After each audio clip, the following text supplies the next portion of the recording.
This is Taking Care of Business with Marty Pay and Clay Kerner on Kern Radio Newstalk 1180. Taking Care of Business is brought to you by Alliance Brokers and Consultants and Human Resources Outsourcing Incorporated. Now, here are your local business professionals ready to help you take care of business. Marty and Clay. Welcome to Taking Care of Business on Kern Radio Newstalk 1180 with your host Clay Kerner, and I'm Marty Pay. Clay, I wanted to start off by thanking Brad Dacus from the Pacific Justice Institute for coming on last week, and Rick Wilson from the California Geological Survey to give us an update on the Japanese earthquake. Great show last week, Marty. Yeah, it really was. And I also want to thank my old buddy Pete for introducing me to our guest today. I haven't talked to Pete in a while, and I've heard about Gary for years, and this is going to be an exciting show. I'm really, really looking forward to this. Well, you know, everybody I talked to this week and to mention that Gary was coming on, we're really excited about hearing him. Yep, this is going to be great. Just want to do a little housekeeping real quick. In the next couple of weeks, we've got our majority whip of the House of Representatives, our own Congressman Kevin McCarthy coming on. We've got Sally Pipes from the Pacific Research Institute. And an old friend of mine, Michael Stern, with a new book coming out this week about Lucille Ball entitled I Had a Ball. That's going to be a lot of fun. So we'll have Michael in studio in a couple weeks. But today, drum roll, Clay. Today we're really getting serious. Yes, we are. Today we have an incredible guest. Clay, when I was listening to his book, Jawbreaker, and Gary's got the perfect kind of voice to do the voice for the book, I was thinking Ulysses S. Grant, George Patton. He's got that kind of tenacity.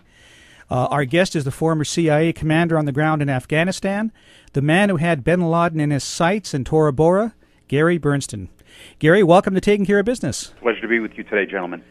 Gary, I wish I was calling you Senator today, but you took a run at the Senate last time out, didn't you? Yes, I actually was the candidate for the Republicans in New York against Chuck Schumer. I won the nomination at the convention and unfortunately got beat in the primary here. But it was my first time out. I got 45% of the vote in a statewide race. So for having entered only 3 weeks before the convention, it was a respectable showing, but we'll do better next time. Well, especially, I saw Schumer on the other day, and I thought, oh, my God, what a contrast between you and Schumer. So if there's anything we can do in the future, out here in California, just please let us know. Much. Definitely.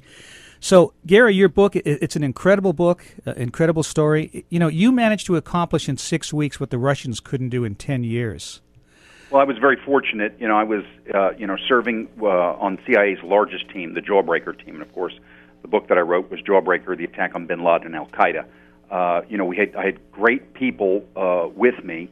I had the complete support of the U.S. military, and we had U.S. air power. So, it's a story where 110 CIA officers and 350 special forces drive the Taliban, 70,000 of them, out of Afghanistan and, destroy a force of about 5,000 al-Qaeda across the entire country. Unfortunately, we didn't capture bin Laden. We destroyed most of his infrastructure and set them back for a number of years. The organization al-Qaeda was forced to change drastically after that. I mean, they had a standing army at that point.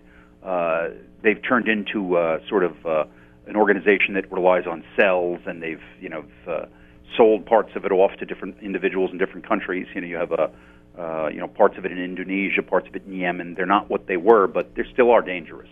Well, a lot of people don't remember, but they actually were the leading government in Afghanistan at that time, weren't they? The Taliban. Well, yeah.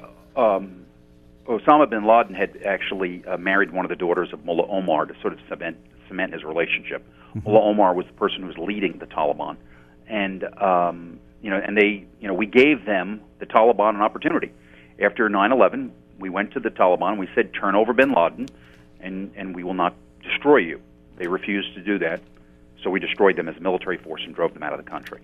So what did you do differently, Gary, in the 6 weeks that, say, the Russians hadn't done? I mean, how did you do it? Well, essentially, I'd like to take credit for the planning, but I can't. The two men that really planned that campaign were Ambassador Cofer Black and later Ambassador Hank Crumpton, who were both CIA officers at the time. They were ambassadors then. One was the chief of CTC, and the other one was the chief of CTC Special Operations. After 9/11, they brought me back, put me in charge of the big team, set up 6 different teams, and we inserted 6 teams of about 8 men each each with a special forces team, into Afghanistan to work with warlords in different sectors of the country, and then to wage guerrilla war against the Taliban, but using U.S. air power. And it was a dangerous mix for the Taliban. You know, they were looking for a big U.S. force to fight. They couldn't find us, but we could find them quite easily. And we were able to bring in, you know, heavy air power, not just bombers, but, you know, those AC-130 Spectre gunships, and punish them. And interestingly enough, the Taliban were very confident that they were going to defeat us, and were beaten by a small number, a handful of Americans. Defeated them handily in a period of, as you said, 6 to 7 weeks. Well, you know, it's amazing when you look at what can be done when the politics aren't a part of it, because, you know, according to the book, I mean, you'd call in an airstrike, and 5 minutes later it was there. Yeah, I mean, incredible. I have to say this, that Tommy Franks had an excellent battle plan for the country. He was very, very engaged, very organized. He treated me with very, very well. I got a lot of respect for him. The Special Forces teams on the ground were led by a man. The senior guy on the ground was a lieutenant colonel by the name of Chris Haas, who's now a brigadier general. We both are from Long Island, and I have the utmost respect for him. But, you know, the guys on the ground, you couldn't tell the Special Forces guys from the CIA guys. They worked you know, there was a lot of interoperability. We came with language skills and a lot of cash and knowledge on the ground. They were able to handle the close-in air support, what they call CAS, close air support, because in many places, like, you know, on the Shamali Plains, you know, outside of Kabul, there were 15,000 members of the Taliban, and we had 5,000 Northern Alliance. So we used that close air support to keep them off of us, to keep them from overrunning us. That was always my major concern, was that sizable force in the beginning of the war would overwhelm us before we got up and running. You know, it's the same thing when you look at a situation, any situation where there's conflict. The most dangerous times when you intervene, as the U.S. does in certain places, is those first couple of weeks, because you're smallest, you're weakest at that point.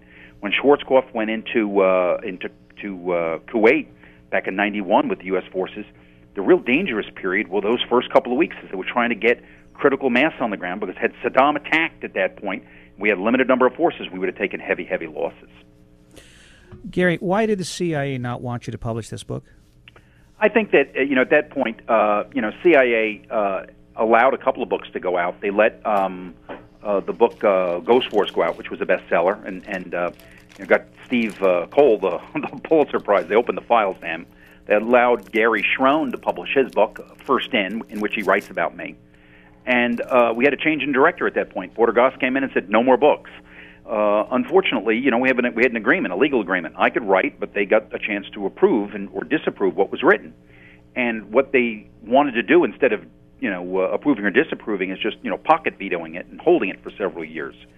So I had to get an attorney and put a little pressure on them, and finally they relented and they gave me the book, and I published it. They redacted quite a bit of information in the beginning, and I got them to withdraw some of that, and I did publish it with a moderate amount of redactions. That's, you know, lines blacked out.